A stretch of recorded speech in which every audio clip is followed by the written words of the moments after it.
আসছে নওতাপ 2024। নাসারা জানিয়েছেন যে আগামী 25শে মে থেকে শুরু হবে নওতাপ। এই সময় সূর্য যেন আগুন ছড়াতে শুরু করবে পৃথিবীর বুকে। সূর্য প্রতি বছর যে সময় রোহিত্রী নক্ষত্রে অবস্থান করে সেই সময়টা সবচেয়ে বেশি পরিমাণে গরম পড়ে।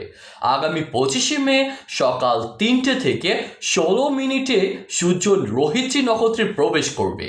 15 দিন রোহিত্রী নক্ষত্রে অবস্থানকালে সূর্য মৃগশিরা নক্ষত্রে গোচর করবে। রোহিত্রী নক্ষত্রে সূর্যের অবস্থানের এই 15 দিন সারা বছরের মধ্যে সবচাইতে উষ্ণ হয়। সূর্য রোহিত্রী নক্ষত্রে প্রথম 9 দিন গরম সবচেয়ে মারাত্মক আকার ধারণ করে। এই 9 দিনকে নক্ষত্র তাপ বলা হয়। এই বছর নওতাপ চলবে আগামী 25শে মে থেকে 2 জুন পর্যন্ত। হে আল্লাহ, আমাদের সবাইকে হেফাজত করুন, আমিন।